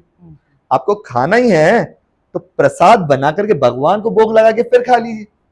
जब भोग लगा के खाएंगे तो आपको फ्री कर देगा, और जब आप ऐसे ही कुछ भी करेंगे तो आपको इस भौतिक जगत में बांध देगा। तो कुछ भी चीज उसको भगवान से जोड़ देंगे तो आप इस भौतिक जगत की प्रॉब्लम से बहुत इजीली निकल जाएंगे। वो मोह माया नहीं रहेगा, वो अब कृष्णमय हो गया है। और जब आप ऐसे करेंगे तो आप बहुत, अब फिर प्रभु जी कैसे मैं इसको डालूं? तो यही है, आज मेरे अंदर कुछ गलत आदतें हैं, बुरी आदतें हैं, मुझे इसको चेंज करना है। तो मुझे क्या करना है? सिंपल सा formula, association matters a lot. असत्संग त्याग यही वैष्णव आचार है ना। वैष्णव आचार क्या है? असत्संग का त्याग करो। तो आज जो चीज हमारे पास में होती है ना, जो चीज हमारे पास में, हम उसको बहुत जल्दी हम उसके एडिक्ट हो जाते हैं, है ना। जो भी आज हमारे आसपास में है उससे एडिक्ट हो जाते हैं। जो सब कर रहे हैं हम भी फॉलो करते हैं। हाँ, हम भी फॉलो करते हैं। तो करना क्या है? मुझे उससे दूरी बढ़ानी है। अगर जो नशे लेने वाले लोग मेरे पास में होंगे तो ऑटोमेटिकली मुझे जितना इजीली कंफर्टेबिलिटी, मुझे जितना इजीली नशा अवेलेबल होगा मैं उतनी जल्दी उस गलत आदत में पड़ जाऊंगा। लेकिन मैं ऐसे भक्तों का संग कर लूं तो नशे से फ्री है। तो हम बुरी मैं- आदतों को छोड़ने की बजाय अच्छी आदतों को अपनाना Yes, शुरू अच्छा कर दें, संग ले तो वो तो लीजिए। बुराई तो वैसे ही हाँ, छूट जाएगी। संग अच्छा ले लें हम तो आपका कहते हैं चंदन हाँ, और विष, और सॉरी चंदन और सांप ना, दोनों एक दूसरे का संग करते हैं। सांप का संग चंदन करता है, चंदन का संग सांप करता है, लेकिन चंदन का संग करके भी सांप जो है वो शीतलता प्रदान करता है ना, लेकिन जो चंदन है उसको अफेक्ट नहीं होता। तो इससे हम क्या देख रहे हैं, इट्स कॉल्ड एसोसिएशन, दीजिए लीजिए नहीं, बुरी चीजों की, हाँ बुरी चीजों अपनी अच्छा ही दे दो पर हाँ, उनकी बुराई मत लो, बुराई मत लो। आप बन जाइए, आप चंदन बन जाइए, सांप ना बनिए, है ना। अब इसको और सिंपल फॉर्मूला अगर हम देखें तो सिंपल सा चीज है, चंदन के साथ में रह करके आपके अंदर शीतलता आ जाएगी। ऐसे ही भक्तों के साथ में रह करके, या जो लोग इस प्रोसेस को फॉलो करें, भक्त मतलब मैं कभी भी ये नहीं बोलता केवल जो सेफरन ड्रेस में है वो नहीं, जो भी लोग भगवद गीता का ज्ञान फॉलो कर रहे हैं, आप उनके संग में रहिए, आप ऑटोमेटिक देखेंगे आपकी सब बुरी आदतें चली जाएंगी, आप अपने आप मोह माया से ऊपर उठ करके आप कृष्णमय हर एक चीज बनाने लग जाएंगे। सिंपल सा फॉर्मूला। बहुत खूबसूरत प्रभु जी। इसमें एक क्वेश्चन और था मेरा कि जो बहुत अच्छे लोग हैं उनकी लाइफ में इतनी परेशानियां क्यों आती है? कोई प्रारब्ध कर्म होता है, पास्ट लाइफ का कोई बुरा कर्म होता है, और अगर कोई प्रारब्ध है तो उसको हम कैसे ठीक कर सकते हैं? बिल्कुल सही। तो कई बार ये बोला जाता है कि क्या हमारी लाइफ पुराने कर्मों के अनुसार चलती है? तो ये भी समझना बहुत इंपॉर्टेंट है कि क्या पुराने कर्म ही सब कुछ कर रहे हैं आज, या मेरे हाथ में भी कुछ है, राइट, है ना। तो पहला चीज ये तो जरूर है कि पुराने कर्मों से भी कुछ आ रहा है। अगर हम देखते कोई बच्चा अंधा पैदा हो रहा है, तो वो इस जन्म तो का तो कर्म अब है हम बोलेंगे इसने क्या किया, हाँ। मतलब कहीं ना कहीं पीछे एक मूवी चल रही है ना। या कोई बच्चा एक बच्चा घर में, एक ऐसे घर में पैदा कर रहा है जहाँ सिल्वर स्पून उसके मुंह में, और वहीं जिसको दो टाइम का खाना भी नहीं मिल पा रहा है। तो देखेंगे, तो जब आप इस पे रिसर्च करेंगे तो आप समझ पाएंगे कि यस, पुराने कर्म तो वर्क करते हैं। जब हम बोलते हैं भगवान सबके लिए सेम है, तो वे सब एक जैसे पैदा होने थे, है ना। लेकिन जब हम बोल रहे कर्मों के अनुसार, तो आप कर्मों के अनुसार जब जाएंगे तो अब कई लोग इसको नहीं मानते हैं, लेकिन ये सिंपल सा चीज है। अगर आप मूवी देखते हैं, कोई भी मूवी आप देखने जाए, तो मूवी में आप देखते हैं, अब आप 1.5 घंटे बाद मूवी के अंदर गए और आपने देखा कि अब जो हीरो है वो विलेन को पीट रहा है, कितना खराब, तो आप बोलते कि ये हीरो गलत है। लेकिन आपने 1.5 घंटे पहले की मूवी नहीं देखी। ऐसे आपने अपने कर्मों की पुरानी मूवी नहीं देखी, लेकिन भगवान और देवताओं ने वो मूवी देखी है, और वो उस हिसाब से आपको दे रहे हैं। We should accept it. अब क्या क्या फिक्स है मेरे लाइफ में, मेरे कर्मों से, ये देखो। तो कुंती महारानी बताती, जन्म ऐश्वर्य श्रुता श्रीभी एदमाना मधपुमा। जन्म मेरा फिक्स्ड है, मुझे किस घर में जन्म मिलेगा, मेरे माँ बाप कौन होंगे, ये फिक्स्ड है। मैं मेरे हिसाब से चूज नहीं कर सकता कि मुझे अंबानी घर में पैदा करूं, मेरे माँ बाप कौन है ये फिक्स्ड है। ऐश्वर्य मेरे पास कितना ऑपुलेंस आएगा, ये भी मेरे पास फिक्स्ड है, कितना ऐश्वर्य मेरे पास होगा, है ना। शुद्ध मेरे पास कितनी एजुकेशन होगी, मतलब किस लेवल की मेरे पास मैच्योरिटी होगी, है ना, बौद्धिक क्षमता, हाँ वो फिक्स्ड है। और श्री भी मेरा ब्यूटी, है ना, मैं कितना सुंदर हूँ, ये सब भी फिक्स्ड है। अब तुम कितना फेयर एंड लवली लगा लो। तो जन्म ऐश्वर्य शुद्ध श्री भी, ये 4 चीज फिक्स्ड है। फिर क्या फिक्स्ड है, हमारे सुख और दुख फिक्स्ड है। हमारे अकाउंट में कितना सुख है और कितना दुख है, ये फिक्स्ड है।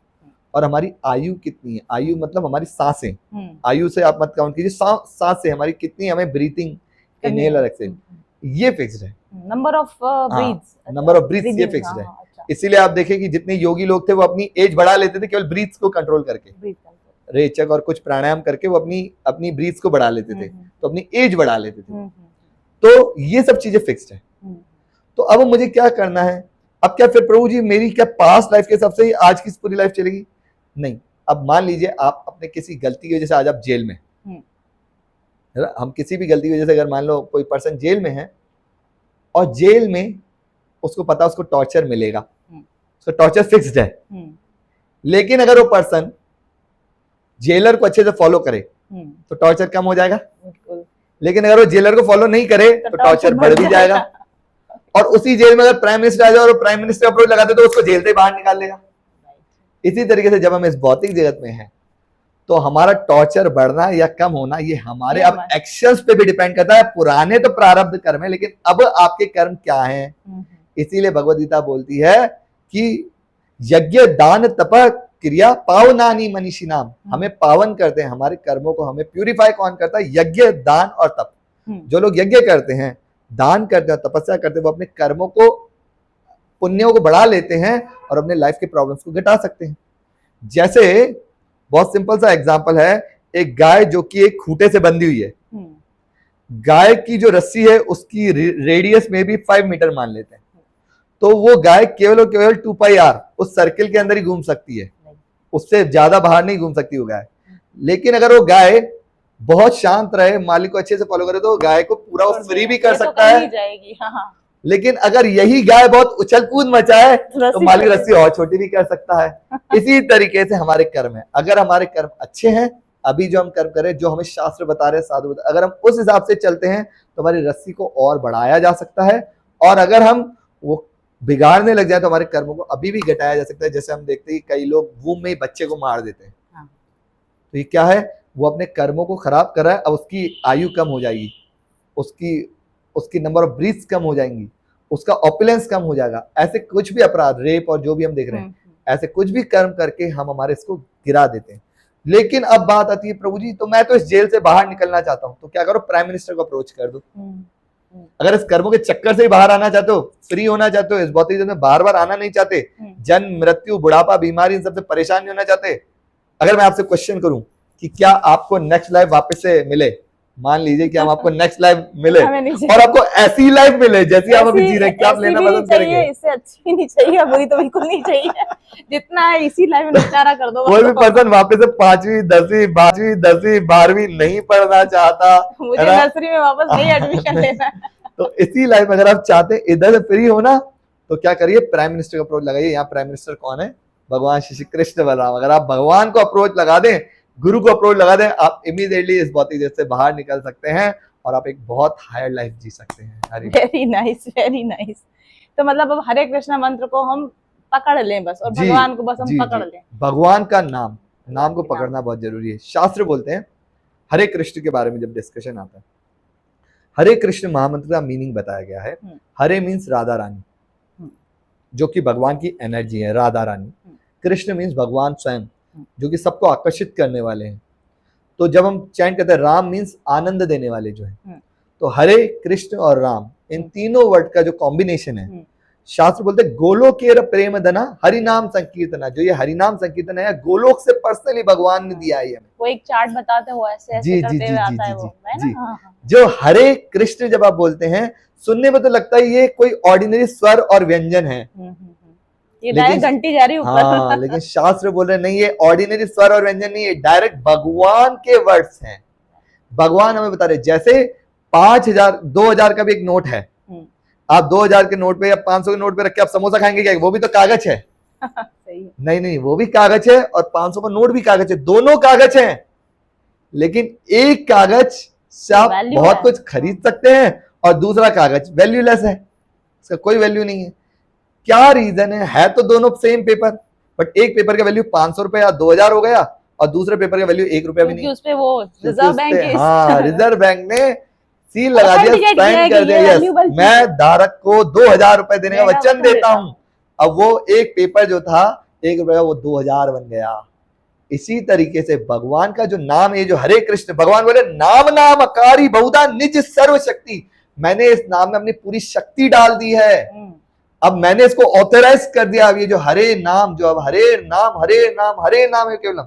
अब तुम जब हरि का नाम लोगे, मैंने उसमें अपनी पूरी एनर्जी डाल दी है। धारक को गोलोक ले जाने का वचन देता हूं। यस, मैं धारक को गोलोक ले जाने का वचन देता हूँ। वंडरफुल, बिल्कुल सही समझा ना। तो भगवान ने इसीलिए मंत्र दिया इस कलयुग के लिए, हरे कृष्ण मंत्र बताया गया है। हरे कृष्ण कृष्ण कृष्ण हरे हरे, हरे राम राम राम हरे हरे। इति षोडश का ये 16 वर्ड का नाम है।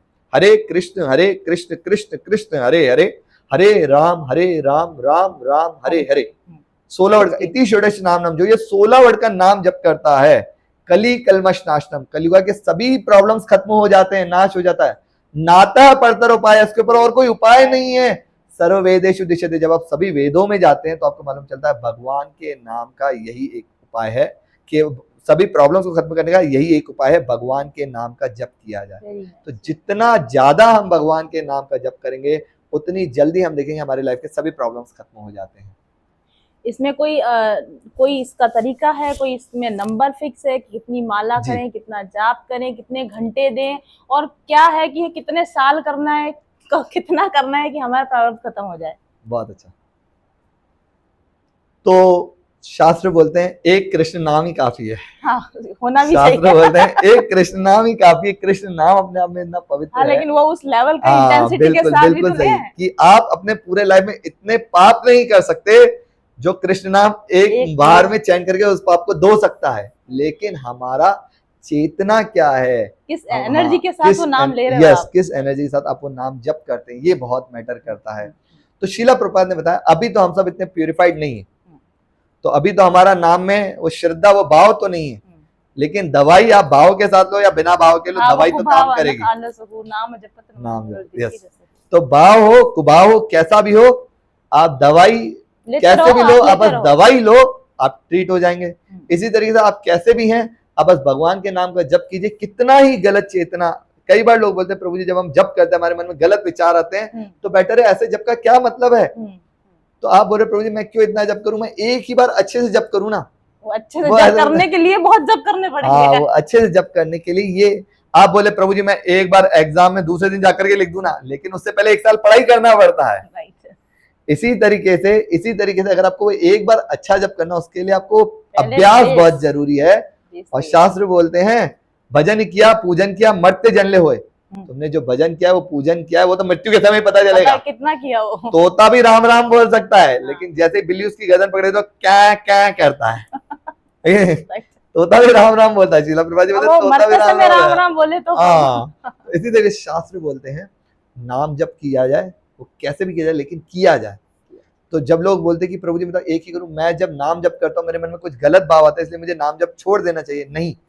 जब आप किसी कमरे की सफाई करते हैं तो उसमें धूल होती है, जब आप जड़काते हैं तो धूल ऊपर आती है और ज्यादा गंदा हो जाएगा कमरा। एक बार इसका मतलब ये थोड़ी ना कि आप कमरे को छोड़ के बाहर भाग जाएंगे। जब हम दिवाली की सफाई करते हैं ना तो इतना गंदा वगैरह हो जाता है कि ऐसे लगता है ये कभी वापस साफ भी हो पाएगा कि नहीं हो पाएगा। बिल्कुल बिल्कुल सही, लगे रहना पड़ेगा। हाँ, और बस आपको क्या करना, मुंह अपना ढकिए, है ना, और आप बस जड़काते रहिए, आप देखिए एक दिन वो क्लीन हो जाएगा। इसी तरीके से जब आप जप करते हैं तो क्या होता है आपके अंदर जितने भी गलत भाव है वो सब निकल करके बाहर आते हैं। वो आपको दिखाते हैं कि देखो आप इतने गंदे थॉट्स है आपके मन के अंदर मैल भरा हुआ था तुम्हारा। हाँ, लेकिन मैं सोचू प्रभु जी अब मेरे अंदर ये थॉट आ रहा है तो मैं वो कर दूं, तो फिर आप फंस जाएंगे।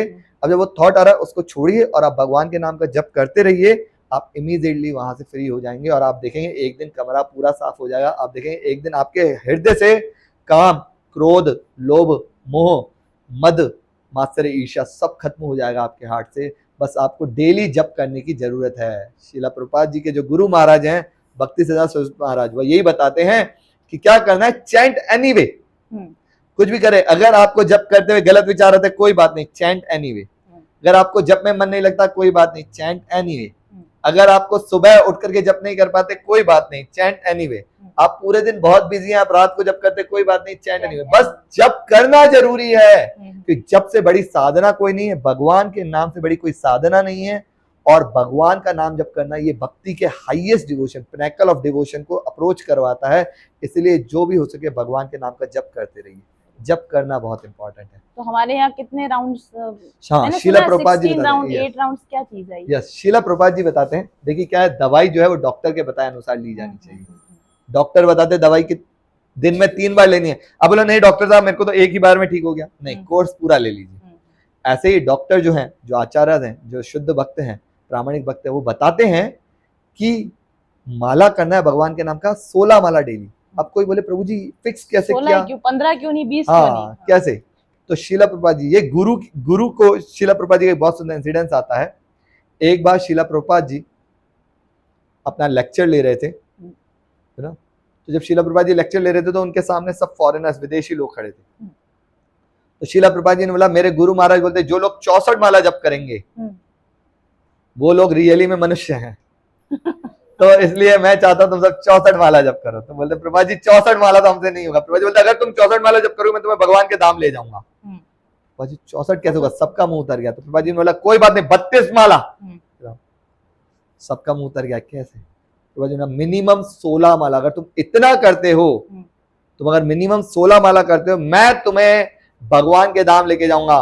मेरे पास पीछे वाले दरवाजे की चाबी है, मैं वहां से तुम्हें लेकर के चला जाऊंगा।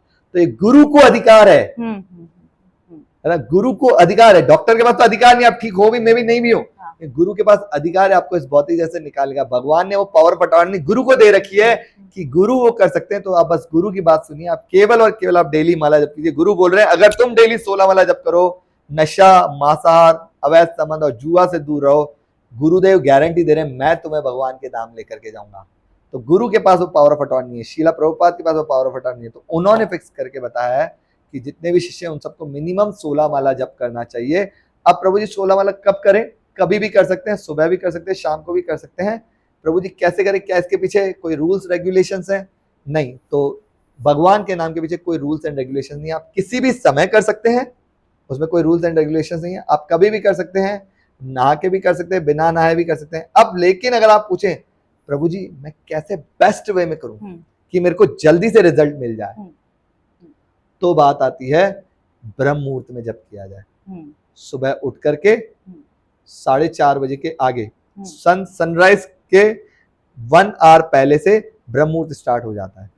1.5 आवर, 2 मुहूर्त पहले। तो सनराइज से 1.5 घंटा पहले ब्रह्म मुहूर्त स्टार्ट होता है और सनराइज के 1.5 घंटे बाद तक रहता है। इस समय के बीच में जनरली सनराइज के 1.5 घंटे तक आगे तक भी ब्रह्म मुहूर्त चलता है। अच्छा।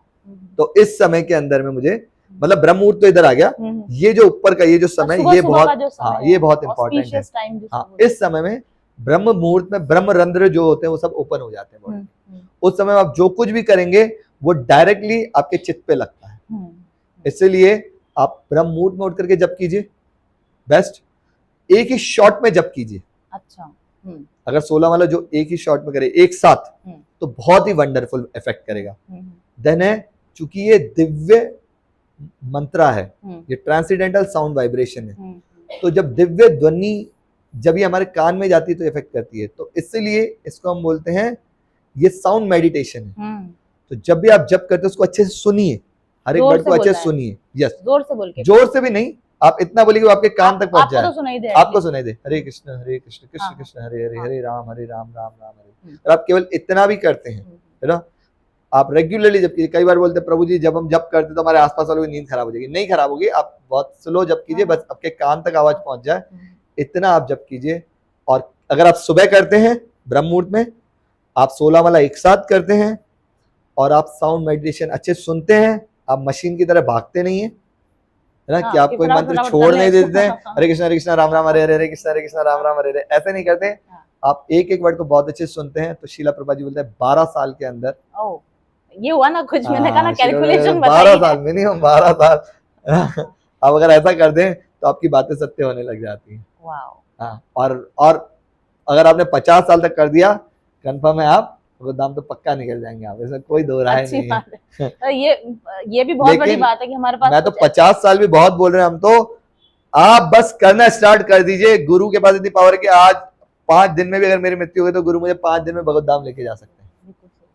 बस मुझे गुरु के वर्ड्स को एज इट इज फॉलो करना है। बहुत तो बस अगर मैं इतना कर लूं तो मेरा लाइफ सक्सेसफुल हो जाए। बहुत सुंदर आध्यात्मिक चर्चा। और अब हम थोड़ी सी बात करेंगे आपके अक्षय पात्र से रिलेटेड और आपके वर्क, जो सोशल वर्क आपके संस्था के द्वारा, हमारी संस्था, आपकी नहीं हमारी संस्था के द्वारा।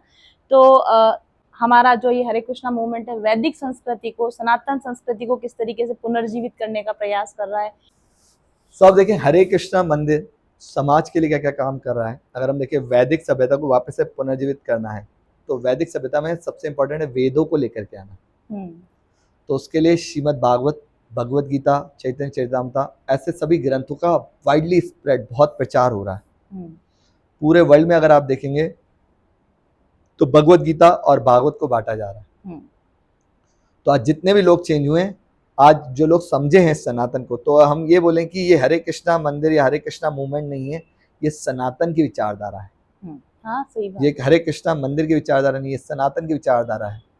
सनातन की विचारधारा के अनुसार सबसे इंपॉर्टेंट क्या है, वेदों को पहुंचाया जाए। तो सबसे पहला काम वेदों को वाइडली स्प्रेड किया जा रहा है। वैदिक शिक्षा को बहुत वंडरफुली साइंटिफिक वे में समझाया जा रहा है। इसके लिए कई स्कूल्स, यूनिवर्सिटीज, गुरुकुलास खोले जा रहे हैं, ये भी है।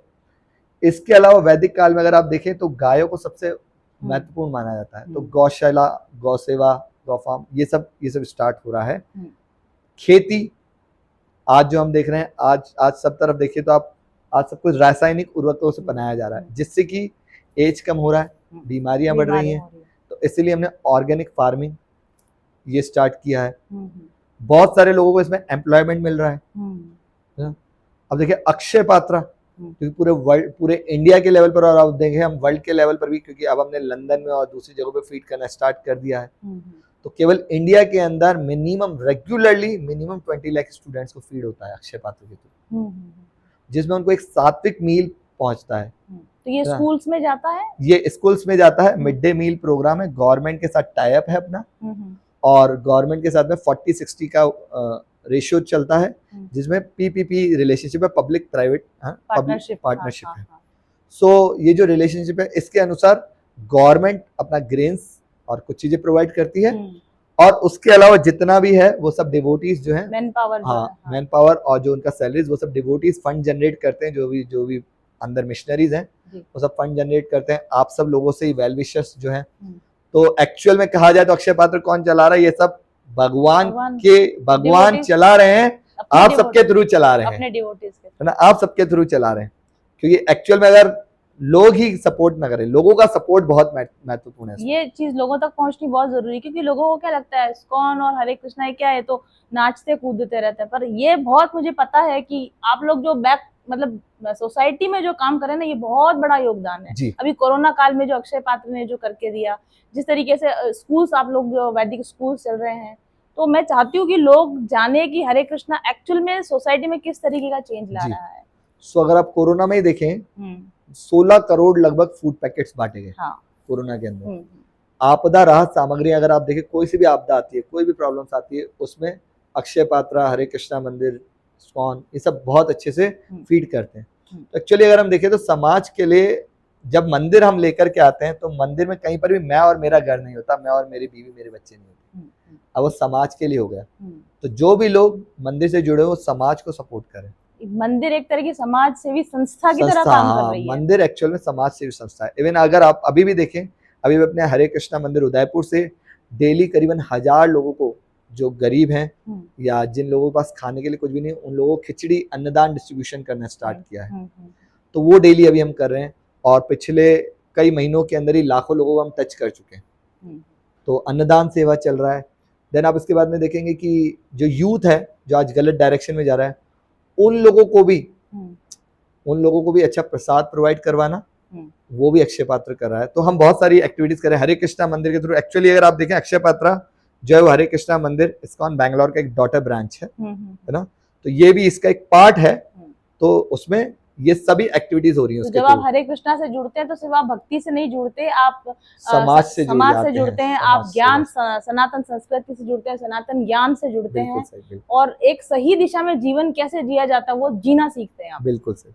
बहुत खूबसूरत वार्ता रही है।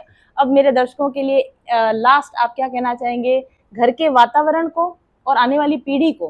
क्या आपका घर के वातावरण को कैसे अच्छा बनाए, और आने वाली पीढ़ी को क्या हम दे सकते हैं as a Hare Krishna devotee?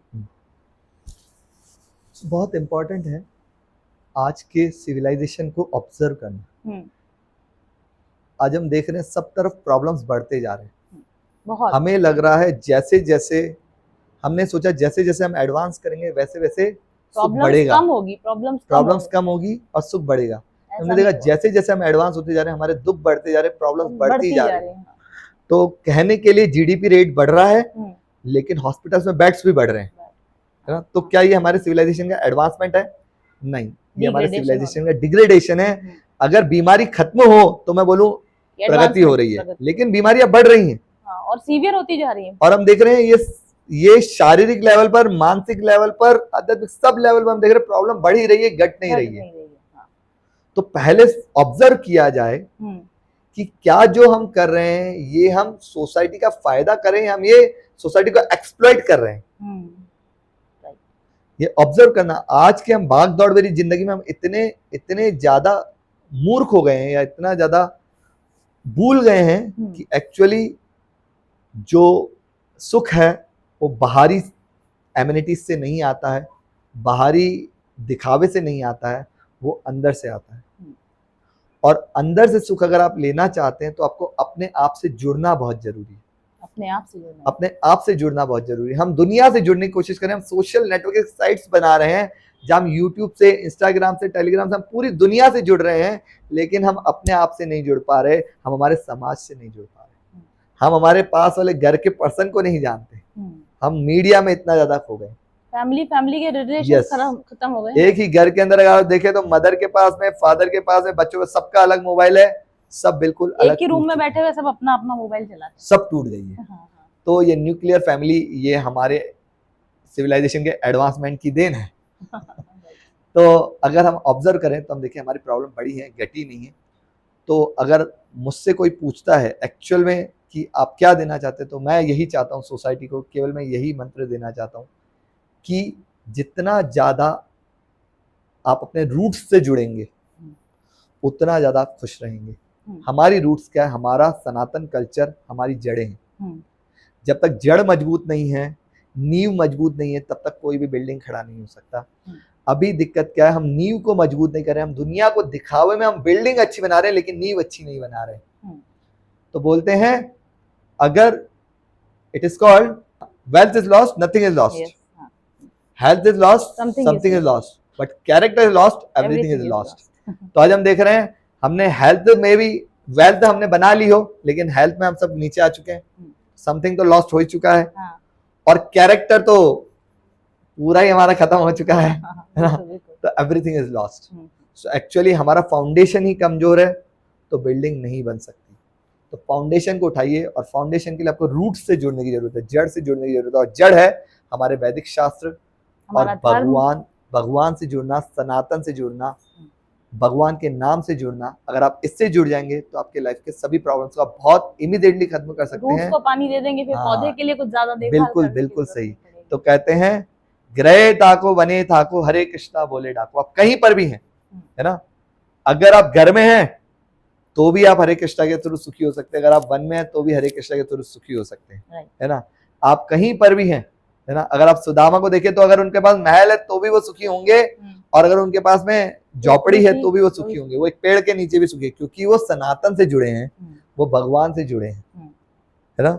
सनातन से जुड़ना ही मतलब भगवान से जुड़ना, अपने आप से जुड़ना, आत्मा से जुड़ना। हम इस शरीर को सुख देने के लिए काम करें, लेकिन हम ये शरीर नहीं है, ये शरीर क्षणिक है, कुछ समय के लिए। जब मुझे कोई घर दिया गया है जो कि किराए पर है, जो कुछ समय के लिए, अगर मैं इसको अपना मान लूं तो मुझे जेल हो जाएगी। लेकिन मुझे पता है मुझे इसको बस संभालने के लिए दिया गया है, और मुझे किसी दिन छोड़ना है तो मैं इससे अटैच नहीं होऊंगा, और मैं सुखी रहूंगा, इसको छोड़ते हुए मैं परेशान नहीं हूँ।